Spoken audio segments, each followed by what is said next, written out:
여러분 안녕하세요. 런던의 김인수입니다. 오늘도 명예훼손에 대해서 좀 더 생각해 볼까 합니다. 이 최근에 제가 전해 들은 소식으로서는 김현중이라고 하는 한국의 젊은 연예인이 명예훼손을 당하고 그리고 형사와 민사 쪽에서 소송을 했다고 들었습니다. 물론 형사소송에서는 무혐의가 된 것 같습니다. 즉 기각이 된 것 같습니다. 그러나 민사소송에서는 명예훼손이 인정을 받아서 그래서 약 1억 원의 손해배상에 대한 판결을 받았다고 전해 들었습니다.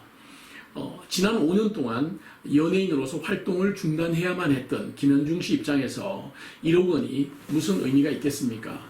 그러나 명예훼손을 당했고 그리고 그 주장되었던 즉 상대편 전 여친이라고 하는 사람이 주장했던 그 내용들이 거짓말이었고 명예훼손이었다는 것을 확인하는 의미에서 큰 우리는 의미 있게 받아들이지 않을까 생각합니다.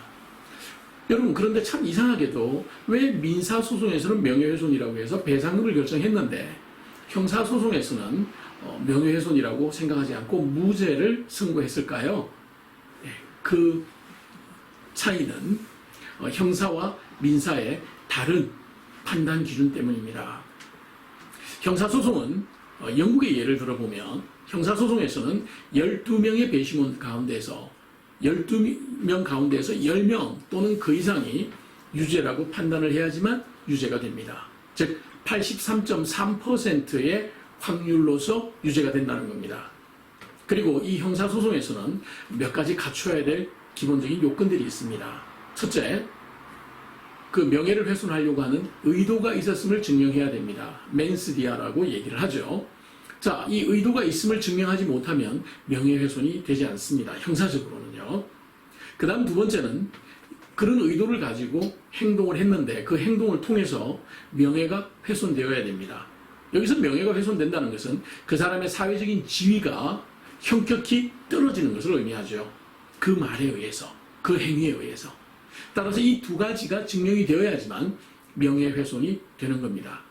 그런데 만일 그런 자료를 경찰에서 조사하는 과정에서 충분히 기소를 통해서 기소를 유지하고 판결을 받아낼 자신이 없으면, 즉 구성 요소 가운데서 단 한두 개라도 빠져 있으면 어떻게 하겠습니까? 대부분 불기소로 끝을 냅니다. 그러나 때에 따라서는 검찰 쪽에서 기소로 결정을 해서 재판에 갔었을 때 판사의 입장에서 83%의 확률로 유죄가 확실한 경우에는 유죄로 처리하겠지만 83%가 아니라 예를 들어서 한 60, 70% 정도의 가능성이 있다면 그렇다면 당연히 무죄를 선고하게 되어 있습니다. 그러니까 형사적으로는 명예훼손이 되었을 때도 무죄가 될 수 있다는 것입니다. 그래서 형사적으로 이 사람이 무죄가 되었다고 해서 명예훼손의 행위가 없었다고 얘기하면 안 됩니다. 그러니까 김현중 씨 입장에서도 당연히 민사를 시작했겠죠. 민사적으로는 김현중 씨의 명예가 현격히 떨어졌다는 것이 증명이 되었을 거고요. 그래서 명예훼손의 행위가 있었을 거고, 두 번째, 그 명예훼손의 행위를 통해서 김현중 씨가 상당한 피해를 봤다고 판단을 한 것입니다. 그래서 그 피해는 일반적으로 제너럴 데미지스라고 하는 데미지가 피해죠. 거기에 S가 붙으면 배상금이 됩니다. 그래서 제너럴 데미지스라고 해서 그 사람에게 일반적인 피해에 대한 보상을 하게 됩니다. 일반적인 피해라는 것은 명예훼손도 개인상해와 같은 상해입니다. 그래서 영국의 경우 개인상해는 최고 25만 파운드, 약 한 5억 정도의 배상금을 하게 되어 있습니다. 그래서 그 중에 적절한 그 사람이 입은 정신적인, 육체적인 피해에 따른 배상을 합니다. 그 다음 스페셜 데미지스라고 해서 그 사람이 입은 모든 경제적인 손해를 배상하게 되어 있습니다. 영국의 경우는요.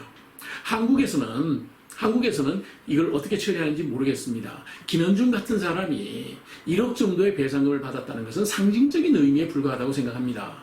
그러나 만일 영국이었으면 김현중이라고 하는 연예인이 지난 5년 동안 입은 손해, 경제적인 손해 아마 수십억, 수백억 되겠죠. 이 수십억, 수백억의 손해를 상대편에게 물라고 판결을 할 겁니다. 그래서 이런 경우 만일 김현중 씨의 경우 영국에서 재판이 있었다면 아마 상대편은 거의 파산에 이를 정도로 어려워지겠죠. 물론 파산을 통해서 빠져나가겠다고 생각은 하겠지만 명예훼손은 파산으로서 책임이 없어지지 않습니다. 그 이유는 다음 시간에 자세히 설명을 해드리도록 하겠습니다. 아무튼 형사처벌이 되지 않았다고 해서 그 사람이 명예훼손을 하지 않은 것이 아닙니다.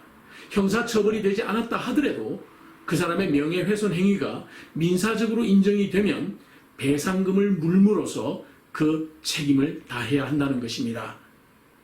여러분, 명예훼손은 다른 사람의 목숨을 빼앗는 행위보다 더 무서운 행위입니다.